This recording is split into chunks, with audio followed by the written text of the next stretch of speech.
अस्सलाम वालेकुम students, welcome back to my YouTube channel. आज का हमारा टॉपिक ऑफ डिस्कशन बहुत इंटरेस्टिंग है। इसका बेसिकली यूज़ ये है कि हम लोगों ने आज के इस टॉपिक में ये देखना है कि जो 9th की बायो है उसका जो फर्स्ट चैप्टर उसमें सबसे इम्पोर्टेंट शॉर्ट क्वेश्चंस कौन से हैं, लॉन्ग क्वेश्चंस कौन से हैं और साथ ही साथ एमसीक्यूज़ कौन से हैं। सो गाइस हम लोग स्टार्ट करते हैं। सबसे पहले मैं आपको लेके चलता हूँ जी। सबसे पहले एमसीक्यूज़ की तरफ हम लोग चलते हैं। ये आपको स्क्रीन पे नज़र आ रहा होगा। सबसे पहले एमसीक्यूज़ है जिसमें एमसीक्यूज़ इसका ये है कि study of functions of different parts of living organisms is called. इसकी स्टडी को हम लोग फिजियोलॉजी कहते हैं।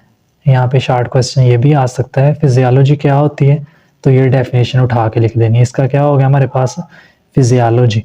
उसके बाद एमसीक्यूज नंबर 2 कह लो। ऊपर ये जो क्वेश्चन नंबर 12 है या 11 है या 1 है, कोई भी है, इससे आप लोगों ने बिल्कुल भी परेशान नहीं होना। सो गाइस एमसीक्यूज नंबर 2 जो है इसमें ये है कि जो मस्टर्ड प्लांट है जिसका हम लोगों ने साइंटिफिक नेम भी देखा था, ब्रासिका कैम्पेस्ट्रस, इसको हम लोग सोन कब करते हैं, यानी इसको बोते कब है। इसको हम लोग विंटर सीजन में बोते हैं। ये एमसीक्यूज नंबर 2 हो गया। उसके बाद एमसीक्यूज नंबर 3 हमारे पास ये है कि Volvox is a genus of some 20 species of dash green algae division Chlorophyta found world wide. अब देखा जाए तो इस एमसीक्यूज में ये पूछा गया है कि वॉल्वॉक्स जो है ये हमारे पास वर्ल्ड वाइड मौजूद होता, पाया जाता है दुनिया में। इसकी बहुत सारी स्पीशीज हैं। तो उन्होंने ये पूछा है कि ये जो वॉल्वॉक्स है ये किस इन्वायरमेंट में रहता है, तो ये रहता है हमारे पास फ्रेश वाटर इन्वायरमेंट में। ये जो ग्रीन कलर में मार्क किया हुआ है इसका आंसर होगा फ्रेश वाटर। उसके बाद एमसीक्यू नेक्स्ट आता है हमारे पास कि विच one of the following is not the vegetative part of mustard plant, यानी कि इन एमसीक्यूज इन पार्ट्स में से जैसे पहला रूट है, दूसरा ब्रांचेस है, तीसरा लीव्स है, फिर हमारे पास फ्लावर्स है और स्टेम अल्टीमेटली आ जाता है। इसमें ये पूछा गया है कि ये जो हम लोगों ने ऑप्शंस दी हुई हैं इनमें से कौन सा ऐसा हमारे पास पार्ट है जो कि वेजिटेटिव पार्ट नहीं है।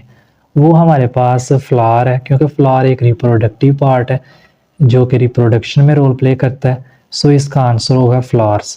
नेक्स्ट अगर हम लोग चलें तो हमारे पास आते हैं एमसीक्यूज के the science and practice of the diagnosis treatment and prevention of disease, यानी कि हम लोग किसी भी डिजीज़ की प्रिवेंशन से रिलेटेड, उसके ट्रीटमेंट से रिलेटेड और डायग्नोसिस जो होता है, यानी कि उसके हम लोग इसकी स्टडी किस में करते हैं, किस फील्ड में स्टडी करते हैं, तो इसकी स्टडी हम लोग मेडिसिन में करते हैं।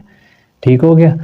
उसके बाद नेक्स्ट एमसीक्यूज आता है हमारे पास water makes percentage the composition of protoplasm of all living things, यानी कि लिविंग ऑर्गेनिजम्स की जो बॉडी है या लिविंग ऑर्गेनिजम्स का जो प्रोटोप्लाज्म है वो कितने परसेंट वाटर पे कंसिस्ट होता है, तो वो 60 to 70% वाटर पे कंसिस्ट होता है।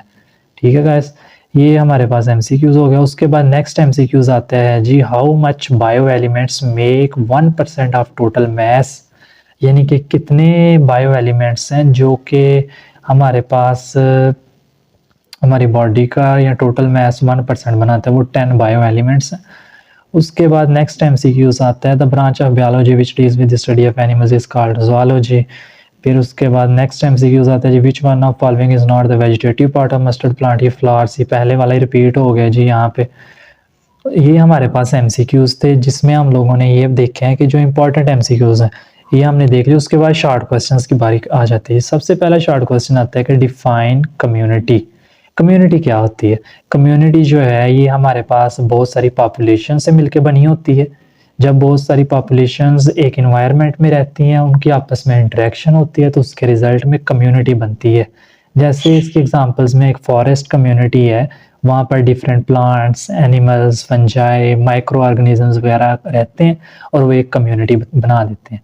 इसके अलावा ये हमारे पास पॉन्ड कम्युनिटी होती है, डिफरेंट कम्युनिटीज़ आ सकती हैं। ये शॉर्ट क्वेश्चन हो गया। नेक्स्ट हम लोग चलते हैं कि पॉपुलेशन क्या होती है, पॉपुलेशन की डेफिनेशन क्या है। A population is defined as a group of organisms of the same species located at the same place in the same time, यानी कि एक ही जगह पे जो हमारे पास लोग रह रहे हैं ये एक जगह पे जो ऑर्गेनिजम्स रह रहे हैं एक पर्टिकुलर टाइम में, सेम प्लेस सेम टाइम पे सेम स्पीशीज जो रहती हैं उनको हम लोग पॉपुलेशन कह देते हैं। जैसे ह्यूमन पॉपुलेशन की बात की जाए तो 2019 में 173.5 मिलियन इंडिविजुअल्स थे। इसके अलावा अगर हम लोग और एग्जांपल्स की बात करें तो हम लोग कह सकते हैं कि जी हमारे पास students of biology in a class, या फिर जो है ना हमारे पास बायोलॉजी की क्लास में जो स्टूडेंट्स हैं वो बायोलॉजी को ही रिप्रेजेंट करेंगे। उसके बाद डिफरेंट एग्जांपल्स कर सकते हैं। फिर नेक्स्ट हमारे पास डेफिनेशन आती है डिफाइन ऑर्गन। ऑर्गन क्या होता है? ये हमारे पास मल्टी सेलुलर ऑर्गेनिजम्स में पाया जाता है ऑर्गन। डिफरेंट जब टिश्यूज मिलते हैं, more than one type of tissues, तो उसके रिजल्ट में हमारे पास ऑर्गन बनता है। अब जैसे स्टमक ऑर्गन है, लीवर ऑर्गन है, एटीसी, इसकी डिफरेंट एग्जांपल्स आ जाती हैं। उसके बाद नेक्स्ट आता है हमारे पास टिश्यू। टिश्यू क्या होता है जी? जब बहुत सारे सेल्स मिलते हैं, अपना एक पर्टिकुलर फंक्शन परफॉर्म करते हैं, तो उसके रिजल्ट में हमारे पास टिश्यू बनता है जी। जैसे एनिमल टिश्यूज है, प्लांट टिश्यूज हैं, डिफरेंट टिश्यूज हैं जिसमें नर्वस टिश्यू आ जाता है। प्लांट टिश्यू की बात करो तो उसमें भी जो है ना वो एपिथेलियल, ग्लैंडुलर वगैरह टिश्यूज मेनली जो प्लांट में होते हैं वो ग्लैंडुलर टिश्यू जो हैं वो आ जाते हैं। और भी डिफरेंट टिश्यूज होते हैं। तो हमारे पास एनिमल्स में मस्कुलर टिश्यू आ जाता है, नर्वस आ जाता है। नेक्स्ट डेफिनेशन की बात की जाए तो बायोलॉजी की जो मेन डिवीजंस है वो कौन कौन सी हैं? वो 3 हैं जी, ज़ूलॉजी, बॉटनी, माइक्रोबायोलॉजी। इनकी डेफिनेशंस भी अच्छे तरीके से याद कर लेनी है कि ज़ूलॉजी में हम लोग स्टडी ऑफ एनिमल्स करते हैं, उसके बाद बॉटनी में स्टडी ऑफ प्लांट्स करते हैं, माइक्रोबायोलॉजी में स्टडी ऑफ माइक्रो ऑर्गेनिजम्स करते हैं, वायरसेस, बैक्टीरिया हो गए जैसे। नेक्स्ट क्वेश्चन पे चलें तो वहाँ पे आती है ऑर्गन सिस्टम की डेफिनेशन। अब ऑर्गन सिस्टम क्या होता है? जब बहुत सारे ऑर्गन्स मिलते हैं, अपना एक पर्टिकुलर फंक्शन परफॉर्म करते हैं, तो उन ऑर्गन्स का जो फंक्शन होता है वो एक होल जो है वो बॉडी का फंक्शन बन जाता है, जिसको हम लोग ऑर्गन सिस्टम कह देते हैं। यानी कि ऑर्गन सिस्टम में क्या होता है कि हर ऑर्गन का एक पर्टिकुलर फंक्शन होता है और वो ऑर्गन सिस्टम बना देता है। इसकी एग्जांपल अगर देखी जाए तो डाइजेस्टिव सिस्टम हमारे पास एक ऑर्गन सिस्टम की एग्जांपल है। ठीक है। नेक्स्ट अगर क्वेश्चन की बात करें तो फिर आता है हमारे पास define environmental biology. Environmental biology क्या होती है? इन्वायरमेंटल बायोलॉजी हमारे पास बायोलॉजी की वो ब्रांच है जिसमें हम लोग देखते हैं कि इन्वायरमेंट में जो डिफरेंट कंपोनेंट्स रह रहे हैं, यानी कि इन्वायरमेंट में लिविंग और नॉन लिविंग थिंग्स किस तरह से इंटरेक्ट करती हैं। इन्वायरमेंट क्या होता है? इन्वायरमेंट वो हर चीज़ होती है जो हमारे सराउंडिंग में प्रेजेंट होता है। यानी कि इन्वायरमेंटल बायोलॉजी की बात अगर की जाए तो इसमें हम लोग स्टडी करते हैं इंटरेक्शंस के किसके दरमियान, organisms and their environment. In organisms का मतलब है लिविंग, इन्वायरमेंटल का मतलब है, एनवायरमेंट का मतलब होता है नॉन लिविंग कंपोनेंट्स। तो कम बायोटिक एंड एबायोटिक कंपोनेंट्स जो होते हैं वो एक इन्वायरमेंट में मौजूद होते हैं। नेक्स्ट क्वेश्चन पे चलें तो आता है हमारे पास डिफाइन सोशियोबायोलॉजी। सोशियोबायोलॉजी बायोलॉजी की एक ऐसी ब्रांच है जिसमें हम लोग सोशल बिहेवियर देखते हैं एनिमल्स का, क्योंकि एनिमल से ही सोसाइटीज बनती हैं, ऑर्गेनिज्म से सिंपल कह लो तो सोसाइटीज बनती हैं। तो हम लोग उन ऑर्गेनिजम्स का सोशल बिहेवियर देखते हैं कि वो किस तरह से इन्वायरमेंट के साथ जो है वो इंटरेक्ट कर रहे हैं, उस इन्वायरमेंट में जो लोग मौजूद हैं उनके साथ कैसा बिहेवियर कर रहे हैं। इसकी स्टडी को हम लोग सोशियोबायोलॉजी कह देते हैं। नेक्स्ट क्वेश्चन की बात की जाए तो हमारे पास आएगा जी एम्ब्रियोलॉजी। एम्ब्रियोलॉजी क्या होती है? ये हमारे पास इट इज दी, यानी ये TEH नहीं है, THE है। It is study of the development of an embryo to new individual. यानी कि एक एम्ब्रियो जो होता है हमारे पास वो किस तरह से एक नया इंडिविजुअल बनाता है, इसकी स्टडी को हम लोग एम्ब्रियोलॉजी कह देते हैं। नेक्स्ट क्वेश्चन की बात की जाए तो हमारे पास आ रहा है कि जी डिफाइन टेक्सोनोमी। टेक्सोनोमी क्या होती है? The study of naming and classification of organism into groups and sub groups is called taxonomy. Taxonomy एक ऐसी बायोलॉजी की ब्रांच है जिसमें हम लोग नेमिंग देते हैं ऑर्गेनिजम्स को और उनको क्लासिफाई कर देते हैं डिफरेंट ग्रुप्स और सब ग्रुप्स में, तो इसको हम लोग कह देते हैं टेक्सोनोमी। उसके बाद आता है जेनेटिक्स। जेनेटिक्स क्या होती है? जेनेटिक्स बायोलॉजी की वो ब्रांच होती है जिसमें हम लोग इनहेरिटेंस से रिलेटेड स्टडी करते हैं, यानी कि जीन से रिलेटेड स्टडी करते हैं और हम लोग देखते हैं इनहेरिटेंस का रोल क्या होता है। इनहेरिटेंस क्या होती है? ये डेफिनेशन आ सकती है। इनहेरिटेंस क्या है हमारे पास? इनहेरिटेंस जो है वो कैरेक्टर्स होते हैं जो कि पेरेंट से ऑफस्प्रिंग में ट्रांसफर होते हैं या वन जनरेशन से नेक्स्ट जनरेशन में ट्रांसफर होते हैं। जैसे आई हो गया, कलर हो गया, हाइट वगैरह आते हैं हमारे पास। सो गाइस हम लोग देख रहे थे कि जीन्स किस तरह से ट्रांसफ़र होते हैं, वो इनहेरिटेंस के थ्रू होते हैं। अब वो जीन आई के भी हो सकते हैं, आई कलर के हो सकते हैं, हाइट के हो सकते हैं, डिफरेंट जीन्स हो सकते हैं। नेक्स्ट ब्रांच हमारे पास या नेक्स्ट जो डेफिनेशन है वो आ रही है कि जी डिफाइन बायोलॉजी। बायोलॉजी की क्या डेफिनेशन है? Study of life is called biology. Biology जो होती है वो 2 ग्रीक वर्ड से मिलकर बनी होती है। एमसीक्यूज़ में आ सकता है कि बायोलॉजी किन 2 वर्ड्स का कॉम्बिनेशन हो सकती है जी, लैटिन वर्ड्स का, ग्रीक वर्ड्स का।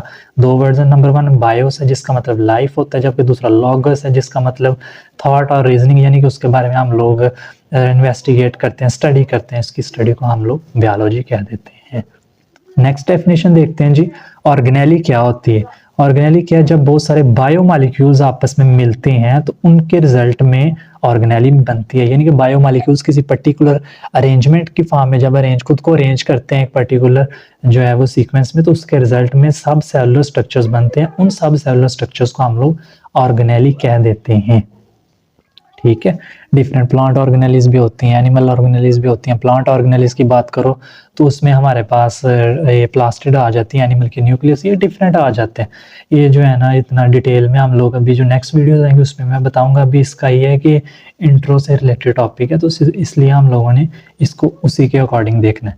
नेक्स्ट चलें तो हमारे पास आते हैं बायो एलिमेंट्स। क्या होते हैं? वो एलिमेंट्स जो कि लिविंग ऑर्गेनिज्म की बॉडी में पाए जाते हैं, उनको हम लोग बायो एलिमेंट्स कहते हैं। बायो का मतलब लाइफ, यानी कि वो सारे एलिमेंट्स जो लाइफ बनाते हैं इटसेल्फ, अगर हम लोग कहें यानी बॉडी मैस बनाते हैं कि इनका, लिविंग थिंग्स का, उनको बायो एलिमेंट्स कह देते हैं। इनके नंबर कितने होते हैं? ये टोटल बायो एलिमेंट्स 6 होते हैं, 16 होते हैं। 16 बायो एलिमेंट्स होते हैं।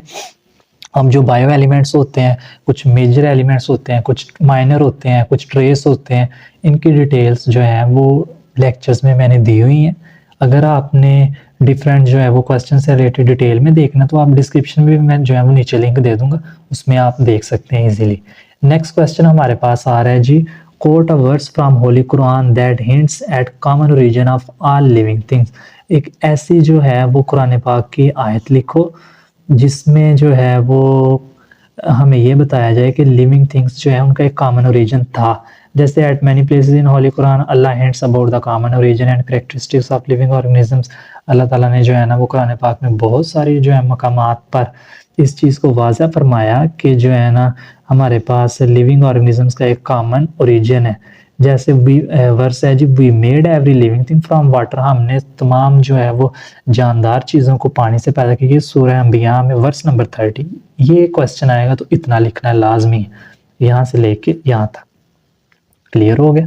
साथ में सूरह का नाम भी लिखना और वर्स नंबर भी लिखना है। उसके बाद क्वेश्चन आता है व्हाट आर फॉसिल्स। फॉसिल्स क्या होते हैं? जो the remains of extinct organisms are called fossils. यानी कि फॉसिल्स क्या है कि एक्सटिंक्ट ऑर्गेनिजम्स, वो ऑर्गेनिजम्स जो कि नापैद हो चुके हैं, यानी कि that do not have any appearance on the earth surface are called extinct organisms.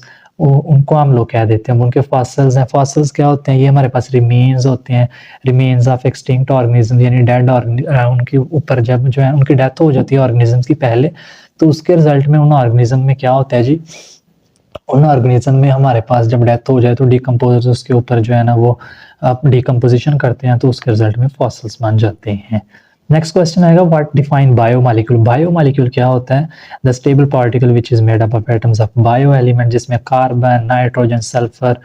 वो कह रहा है कि बायोमॉलिक्यूल्स वो मॉलिक्यूल्स होते हैं जो कि हमारे पास बायो एलिमेंट से मिलकर बनते हैं। बायो एलिमेंट्स यानी कि जो कार्बन, नाइट्रोजन, सल्फर वगैरह से मिलके बनते हैं, और इनमें बॉन्डिंग या आयनिक पाई जाएगी, यहाँ पे के की जगह आई कर लो, और या कोवेलेंट बॉन्डिंग पाई जाए, इनको हम लोग बायोमॉलिक्यूल्स कह देते हैं। इसकी 2 टाइप्स हैं, एक मैक्रो मॉलिक्यूल है और दूसरा माइक्रो है। ये मैक्रो नहीं है, एक की जगह आई करना है यहाँ पे।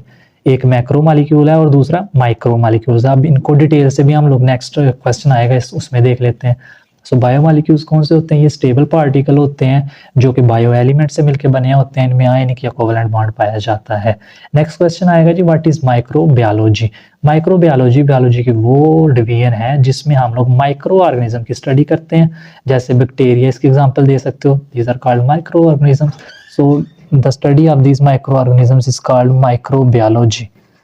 उसके बाद हमारे पास नेक्स्ट क्वेश्चन आएगा कि जी व्हाट इज पैलेंटोलॉजी। पैलेंटोलॉजी क्या होती है या define palaeontology. The study of fossils is called palaeontology. So हम लोग अगर फॉसिल्स की जिस ब्रांच में स्टडी करते हैं उसको हम लोग पैलेंटोलॉजी कह देते हैं।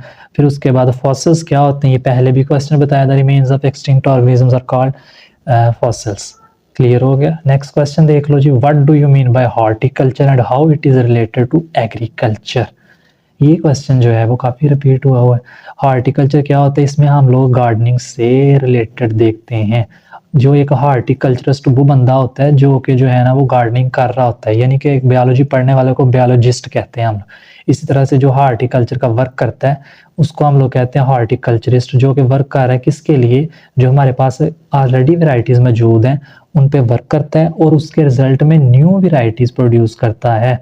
जिस तरह से डिफरेंट ऑर्नामेंटल प्लांट्स होते हैं, फ्रूट प्लांट्स जो हम लोग गार्डन्स वगैरह में लगाते हैं कि जो है ना वो खूबसूरती को बढ़ाएं, खूबसूरती के लिए ये यूज़ किए जाते हैं। ये हो गया हॉर्टिकल्चर। अब ये एग्रीकल्चर से कैसे रिलेट करती है, तो एग्रीकल्चर से ये रिलेट करती है कि एग्रीकल्चर फील्ड जितने भी होते हैं उनमें क्या करते हैं एग्रीकल्चरिस्ट जो होते हैं वो जो पहले से वैरायटीज़ मौजूद होती हैं उन पे वर्क करते हैं और उसके रिजल्ट में न्यू वैरायटीज़ प्रोड्यूस करते हैं जो कि जो है बेटर ग्रोथ, बेटर मतलब कि यील्ड में देते हैं। तो एक शॉर्ट पीरियड ऑफ टाइम में जो है वो बहुत सारा अपना आउटकम जो है वो हासिल कर लेते हैं। सो गाइस ये जो है वो हॉर्टिकल्चर और एग्रीकल्चर एक दूसरे से रिलेट करते हैं। नेक्स्ट क्वेश्चन की बात की जाए तो वो हमारे पास आ गया जी, माइक्रो मॉलिक्यूल और मैक्रो मॉलिक्यूल में क्या फ़र्क होता है। माइक्रो का नाम से जाहिर हो रहा है कि इनका स्मॉल साइज होगा, मैक्रो का साइज बड़ा होगा, यानी कि बायो मॉलिक्यूल जिसका लो मॉलिक्यूलर वेट हो उसको माइक्रो मॉलिक्यूल कह देते हैं, जैसे ग्लूकोज वाटर वगैरह। मैक्रो मॉलिक्यूल वो मॉलिक्यूल्स होते हैं जिनका मॉलिक्यूलर वेट ज़्यादा होता है, जैसे स्टार्च और प्रोटीन्स वगैरह हैं हमारे पास। क्लियर है गाइस। नेक्स्ट क्वेश्चन देखते हैं हम लोग कि ये क्वेश्चन आ जाता होता है कि जी पैरासाइट्स क्या होते हैं, इसके एग्जांपल्स बताओ। पैरासाइट्स वो ऑर्गेनिजम्स होते हैं जो कि लिविंग ऑर्गेनिज्म से फूड और शेल्टर लेते हैं, यानी खुराक भी लेते जाते हैं, वहाँ पे रहते भी हैं, उनसे पनाह भी लेते हैं, लेकिन रिप्लाई में क्या करते हैं, वो जिस जगह पे रहते हैं उसी जगह पर जो मौजूद लोग होते हैं उनको नुकसान पहुँचाते हैं, उनको हम लोग कह देते हैं पैरासाइट्स। यानी कि इसके एग्जांपल्स क्या, लाइसिस, ये जो हमारे जो है वो सर में जो बाल हैं, सर के बाल होते हैं, सर के बालों में जुएं पड़ जाती हैं जिसको हम लोग कहते हैं लाइसिस। और लाइसिस क्या करते हैं, जुएं सर में रहती हैं, वहाँ से खुराक लेती हैं और अल्टीमेटली जो है वो डैंड्रफ का जो है ना बायस बनती है। इसके साथ साथ जो है वो ये हमारे बॉडी के लिए हार्मफुल है। उसके अलावा बहुत सारे पैथोजेनिक बैक्टीरिया, वायरसेस भी इसके एग्जाम्पल है। उसके बाद शॉर्ट क्वेश्चन आता है जी, बायोटेक्नोलॉजी क्या होती है हमारे पास। बायोटेक्नोलॉजी एक ऐसी ब्रांच है जिसमें हम लोग प्रैक्टिकल एप्लीकेशन स्टडी करते हैं लिविंग ऑर्गेनिजम्स की, और उन लिविंग ऑर्गेनिजम्स को हम लोग मैन काइंड की वेलफेयर के लिए यानी कि फलाह बहबूद के लिए इस्तेमाल करते हैं। जैसे हम लोगों ने इंसानों की वेलफेयर के लिए यूज़ किया, क्या किया जी, बैक्टीरिया को यूज़ किया और उसके रिजल्ट में इंसुलिन हमने बना ली, ये बायोटेक्नोलॉजी का यूज़ है। उसके बाद आएगा जी फार्माकोलॉजी क्या होती है। फार्माकोलॉजी ये है कि हम लोग ड्रग्स की स्टडी करें और उन ड्रग्स का ह्यूमन बॉडी के ऊपर क्या इम्पैक्ट पड़ता है, तो ऐसी स्टडी को हम लोग कह देते हैं फार्माकोलॉजी। जैसे अगर हम लोग देखें, ये पैरासीटामोल जो है ये एक हमारे पास टैबलेट होती है, ड्रग्स हैं, ये हम लोग किस लिए यूज़ करते हैं, पेन किलर के लिए यूज़ करते हैं। उसके बाद नेक्स्ट क्वेश्चन आएगा हमारे पास गाइस के ऑर्गेनेली और सेल में क्या डिफरेंस है। ऑर्गेनेली की बात की जाए तो ऑर्गेनेली कब बनती हैं, जब बहुत सारे मॉलिक्यूल्स यानी कि बायो मॉलिक्यूल्स मिल जाएं, खुद को एक पर्टिकुलर वे में अरेंज कर दें, तो उसके रिजल्ट में एक हमारे पास स्टेबल स्ट्रक्चर बनता है जिसको हम लोग ऑर्गेनेली कह देते हैं। जैसे माइटोकॉन्ड्रिया ऑर्गेनेली है जो कि हमारे पास पावर हाउस ऑफ सेल जिसको हम लोग कहते हैं, राइबोसोम्स ऑर्गेनेली है जिसको हम लोग प्रोटीन सेंसिस में राइबोसोम्स का मेन रोल होता है। उसके बाद आता है सेल। सेल क्या होता है जी, cell is a unit of life. Cell क्या है जी, जब बहुत सारे सब सेलुलर स्ट्रक्चर्स यानी कि ऑर्गेनेलीज मिलती हैं तो उनके रिजल्ट में एक बड़ा स्ट्रक्चर, स्टेबल स्ट्रक्चर बनता है जिसको हम लोग सेल कहते हैं। Cell is a structural as well as functional unit of life. Cell is a unit of life. इसकी एग्जांपल है जैसे एनिमल सेल है, प्लांट सेल है। सो गाइस नेक्स्ट क्वेश्चन आता है हमारे पास कि वेजिटेटिव ऑर्गन और रिप्रोडक्टिव ऑर्गन्स में क्या डिफरेंस होता है। वेजिटेटिव ऑर्गन सिंपल वो ऑर्गन्स होते हैं जो कि सेक्सुअल रिप्रोडक्शन में हिस्सा नहीं लेते, प्लांट्स में पाए जाते हैं वेजिटेटिव ऑर्गन्स। यानी कि दोबारा देखें कि वेजिटेटिव ऑर्गन्स कौन से ऑर्गन्स होते हैं। वेजिटेटिव ऑर्गन्स वो ऑर्गन्स होते हैं जो कि सेक्सुअल रिप्रोडक्शन में, प्लांट की सेक्सुअल रिप्रोडक्शन में कोई भी हिस्सा नहीं लेते, उसको हम लोग कह देते हैं vegetative organs. For example root, stem, branches, leaves वगैरह आ जाते हैं। रिप्रोडक्टिव ऑर्गन्स कौन से होते हैं? रिप्रोडक्टिव ऑर्गन्स प्लांट्स में वो ऑर्गन्स होते हैं जो कि सेक्सुअल रिप्रोडक्शन में हिस्सा लेते हैं और ये प्रोड्यूस करते हैं फ्रूट्स, सीड्स, जो कि जिनको हम लोग रिप्रोडक्टिव ऑर्गन्स कहते हैं। इसकी एग्जांपल आती है flower. Flower are the main reproductive organs. अब उसके बाद आते हैं सीड्स। सीड्स को जैसे ये हमारे पास रिप्रोडक्टिव ऑर्गन है, ये जो है हमारे पास एज ए रिजल्ट जब प्रोड्यूस होते हैं सीड्स प्रोडक्ट के तौर पे आते हैं। तो सीड्स हम लोग कहाँ यूज़ करते हैं? सीड्स को हम लोग जो है वो ऑयल की एक्सट्रैक्शन के लिए यूज़ करते हैं, यानी कि इससे सीड से हम लोग ऑयल वगैरह एक्सट्रैक्ट करते हैं और वो यूज़ करते हैं। ये वेजिटेटिव ऑर्गन और रिप्रोडक्टिव ऑर्गन दोनों इंपॉर्टेंट शॉर्ट क्वेश्चंस हैं, यानी कि डिफरेंस पूछा जा सकता है। इसके साथ साथ ये दोनों कहाँ पे हैं जी? ये दोनों हमारे पास है जी, ये जो हम लोगों ने देखा मस्टर्ड प्लांट है जिसका नाम है जी ब्रासिका कैम्पेस्ट्रस, उसमें ये दोनों पाए जाते हैं। जब वो लॉन्ग अटेम्प्ट करना तो उसमें ये लाजमी लिखना है। नेक्स्ट क्वेश्चन आएगा जी व्हाट इज पैरासिटोलॉजी, यानी कि ये देखें पैरासिटोलॉजी नाम से जाहिर हो रहा है कि पैरासाइट इसमें आएगा, यानी कि इसमें हम लोग पैरासाइट्स की स्टडी करते हैं, इसको पैरासिटोलॉजी कह देते हैं।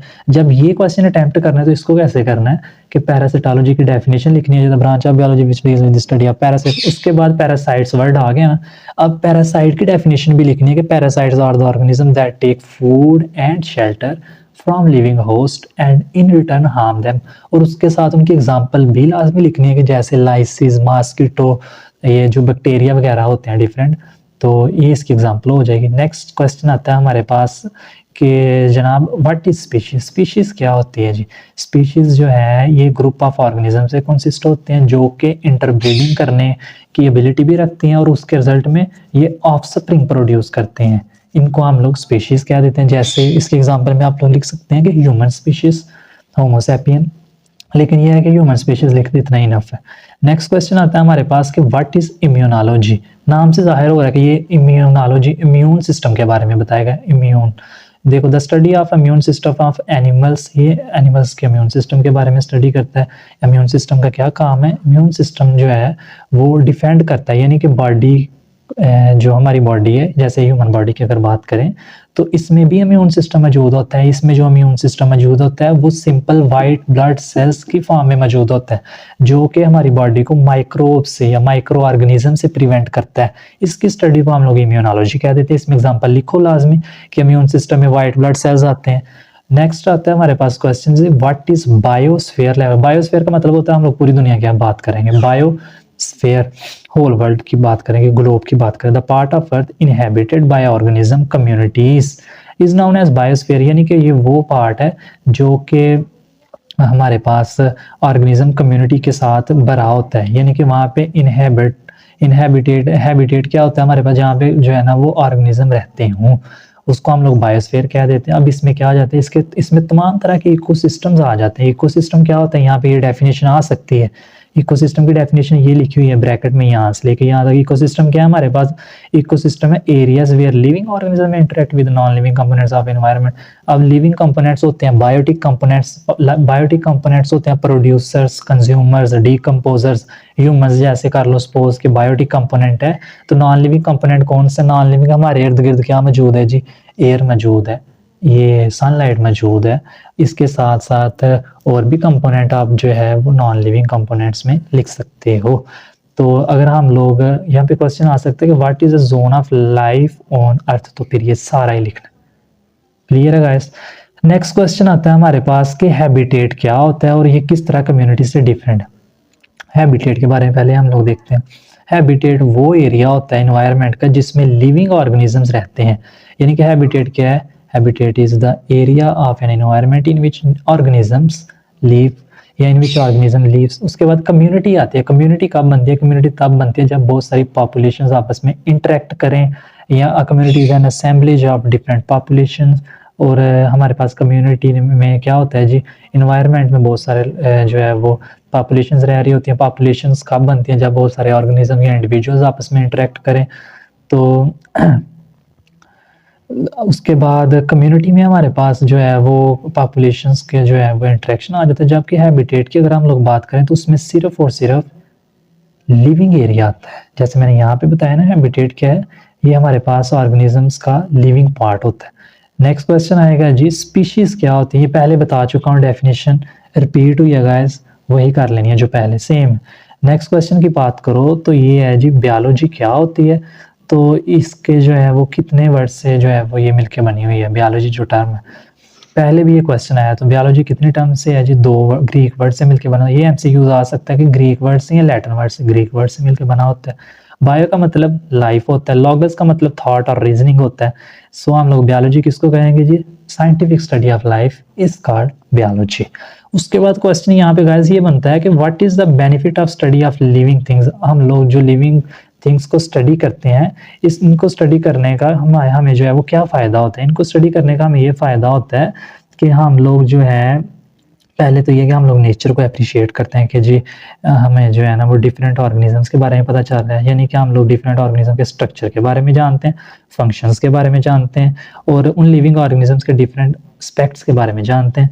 अब अगर बात की जाए, the study of living organism provides information and remedies to human problems regarding. अब देखा जाए तो हम लोग जब लिविंग ऑर्गेनिजम्स को जो है ना वो स्टडी करते हैं, तो उन लिविंग ऑर्गेनिज्म की स्टडी करके वो हमें इंफॉर्मेशन देते हैं कि किस तरह से आपने डिफरेंट ह्यूमन प्रॉब्लम्स के साथ टैकल करना है। यानी कि आपने किस तरह से मुश्किलात को हल करना है, या किस तरह से खुद को इजीली सर्वाइवेबल बनाना है एक इन्वायरमेंट के अंदर। उसके बाद गाइस इसमें इसका रोल क्या है, जिसके बेनिफिट क्या है? इसको हम लोग हेल्थ में यूज़ करते हैं, फूड में यूज़ करते हैं, इन्वायरमेंट की स्टडी में यूज़ करते हैं। ये था हमारे पास इसके बेनिफिट। ये गाइस लास्ट क्वेश्चन है, शॉर्ट क्वेश्चंस और एमसीक्यूज हो गए हैं जी। इसके बाद अब ये लास्ट क्वेश्चन आता है जी, लॉन्ग क्वेश्चंस का। लॉन्ग क्वेश्चन गाइस कौन सा? सबसे पहला long question, explain the carriers of biology. यानी कि बायोलॉजी के करियर्स कौन से हैं? अब करियर्स इसके जो है वो आई थिंक सो काफ़ी ज़्यादा है, लेकिन जो है वो एटलीस्ट 5 लाजमी आप लोगों ने याद करने। अब इसको याद करने का मैं इजी मेथड आपको ये बता दूं कि जो करियर है जिसमें एक बायोटेक्नोलॉजी भी है, वो मैंने इन शॉर्ट क्वेश्चंस में दिया हुआ है। सो बायोटेक्नोलॉजी एक लाजमी करें। जो पीछे बाकी करियर रह गए हैं, जिसमें फिशरी है हमारे पास, या फिशरीज है, फॉरेस्ट्री है, उसके बाद एग्रीकल्चर है, हॉर्टिकल्चर है, डिफरेंट करियर्स हैं, उनको भी अच्छे से याद करें। ये एक इंपॉर्टेंट लॉन्ग क्वेश्चन है। उसके बाद है जी, what are the contributions of Muslim scientist? Muslim scientist का क्या रोल है जी बायोलॉजी में? अब मुस्लिम साइंटिस्ट के अगर रोल की बात की जाए तो मैंने इस जो है ना क्वेश्चन के लिए एक लेक्चर भी बना के अपलोड किया हुआ है, वो नीचे मैं डिस्क्रिप्शन में लिंक दे दूंगा, आप लोग वहां से देख सकते हैं। अगर फिर भी कोई मसला मसाइल हो तो आप जो है वो कमेंट में पूछ सकते हैं। अब कंट्रीब्यूशन में मुस्लिम साइंटिस्ट कौन कौन से जी? जाबिर बिन हयान था, अब्दुल मलिक अस्माई है, उसके बाद अबू अली सीना, इन तीनों के बारे में लाजमी लिखना है। और उसके बाद तीसरा शॉर्ट क्वेश्चन है कि जी ऑर्गन और ऑर्गन सिस्टम लेवल में क्या फ़र्क है? ऑर्गन और ऑर्गन सिस्टम लेवल की डेफिनेशंस यहाँ पे क्लियर हो गई हैं शॉर्ट क्वेश्चंस में। इनकी डेफिनेशन के साथ कम से कम 2 से 3 एग्जांपल्स लिखनी है। उसके बाद क्वेश्चन नंबर 4 आ रहा है कि जी community is related with population, यानी कि इन दोनों को रिलेट करना। अब कैसे? सबसे पहले आप लोगों ने गाइस पॉपुलेशन के बारे में बताना है, क्योंकि पॉपुलेशन पहले आती है, पॉपुलेशन के बाद वाला लेवल जो होता है कम्युनिटी लेवल होता है। यानी कि कम्युनिटी लेवल एक हायर लेवल है। तो सबसे पहले पॉपुलेशन लेवल आता है। पॉपुलेशन लेवल के बारे में लिखो जी, पॉपुलेशन की डेफिनेशन लिखो, साथ में कम से कम 2 एग्जांपल्स लिखो। उसके बाद कम्युनिटी की डेफिनेशन लिखो, साथ में उसके भी एटलीस्ट 2 एग्जांपल्स लिखो। उसके बाद नेक्स्ट लास्ट क्वेश्चन आता है कि व्हाट इज सेलुलर ऑर्गेनाइजेशन? क्या होती है जी सेलुलर ऑर्गेनाइजेशन? जो है हमारे पास इसमें unicellular, colonial, multi cellular organisation आ जाती है गाइस। उसके बाद ये जो क्वेश्चन है सेलुलर ऑर्गेनाइजेशन का, इसमें जो है इसकी मल्टी सेलुलर ऑर्गेनाइजेशन में इसकी एग्जांपल्स हैं 2, एक मस्टर्ड प्लांट वाली है और दूसरी फ्रॉग वाली है। सो गाइस अगर देखा जाए तो ये क्वेश्चन नंबर 2, क्वेश्चन नंबर 5, ये दोनों मैंने लेक्चर्स की फॉर्म में अपलोड किए हुए हैं, आप लोग वहां से देख सकते हो। उसके बाद जो ये ऑर्गन और ऑर्गन सिस्टम लेवल है, इसका भी मैंने लेक्चर अपलोड किया हुआ है यूट्यूब पे, आप ये भी वहाँ से देख सकते हो। कम्युनिटी और पॉपुलेशन का रिलेशन भी देख सकते हो, यानी कि 4 क्वेश्चंस आपको रेडीमेड मिल जाएंगे वहाँ से। सो वहाँ से सुन ले आप। फिर भी कोई मसला मसाइल हो आप कमेंट में पूछ सकते हैं। सो गाइस, अगर करियर्स की बात की जाए ना, तो इसमें जितने मैंने करियर्स के नाम लिए हैं, तो होगा क्वेश्चन आपको किस तरह से आएगा। अब ये पॉइंट समझने वाला ये है, क्वेश्चन इस तरह से आएगा कि जो करियर है, हो सकता है इन लॉन्ग क्वेश्चन में से ही मैं उठा के कोई शॉर्ट दे दूं, या फिर ये जो शॉर्ट है इनको ही मिक्सअप करके कोई मैं लॉन्ग बना दूं। इस तरह से इन क्वेश्चंस को भी अच्छे से रेडी कर लेना, ताकि फाइनल पेपर्स अच्छे हो जाएं। फिर भी आपका कोई क्वेश्चन हो तो आप कमेंट में लाजमी पूछ सकते हैं। गाइस, अगर वीडियो अच्छी लगी हो तो वीडियो को लाजमी लाइक करें। अगर चैनल पे फर्स्ट टाइम है तो चैनल को सब्सक्राइब कर दें। बहुत शुक्रिया। अल्लाह हाफिज़। Thank you so much.